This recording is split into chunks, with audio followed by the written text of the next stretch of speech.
Булачак механиклар Владислав Тетерин, Дмитрий Кирьяшин, Дани Садыков кулында 5-нче баскыч буенча ГТО нормативын яхшы тапшырганлыкка алтын билге һәм таныклыклар.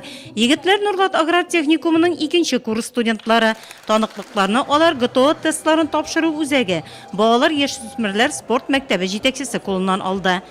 Мы сдавали. Без сикерү, чабу буенча шулай ук кулларда җирдән күтәрелү, тартылу кебек нормаларын тапшырдык. Значок миңа югары уку йортына кергәндә кирәк булачак. В этом году 5 лет. Быел ГТО нормаларын тапшыру буенча Россия Федерациясе президенты Владимир Путин указга кул куйганга 5 ел. Шуңа бәйләп без бүген ачык ишекләр көне үткәрергә булдык. Ул безнең ГТОны тапшыру үзәгендә уздырыла. Биредә без хәзер тапшырачак нормативларның төрләрен билгеләдек. 100-ге якын кеше, 12 команда ГТО нормаларын районның предприятие оешма учреждениеләрендә эшләүчеләр тапшырды. Алар гер күтәрү, озынлыкка сикерү, җирдән кулларда күтәрелү, аркада яткан килеш гәүдәне күтәрү, пневматик мылтыктан ату, гимнастика утыргычында баскан килеш алга иелү, барлыгы 8 төр буенча үз көчләрен сынап карадылар. Нормативны һәркем үз яшьләренә карап тапшырды. Оешмалар безнең бу ярышларда бик актив катнашалар. Моны әйтәсе менә весовой контроль, ГИБДД хезмәткәрләре, больница, теплосеть һәм мәгариф бүлеге бик актив катнашалар бу ярышларда. Бу инде моны ярышта дип әйтеп була, бу инде испытаниедә дип әйтеп була.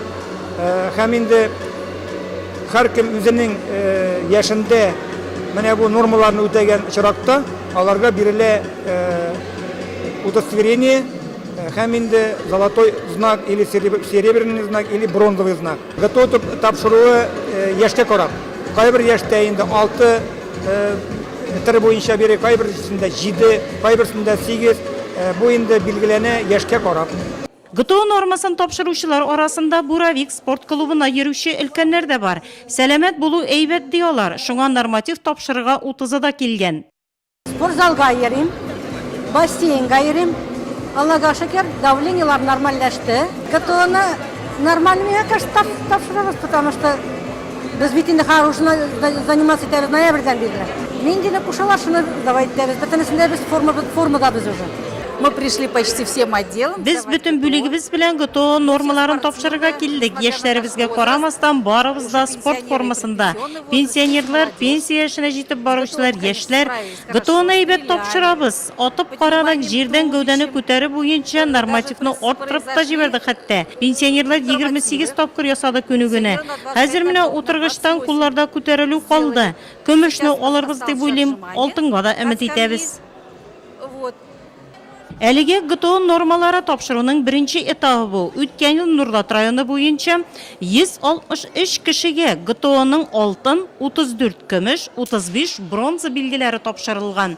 Бүген ГТО нормаларын тапшыру буенча шикәр заводы эшчеләренең күрсәткечләре яхшы булды. Җылылык шелтәрләре Нурлат газ идарәсе, эчке эшләр бүлеге вәкилләре дә нормативны әйбәт тапшырды.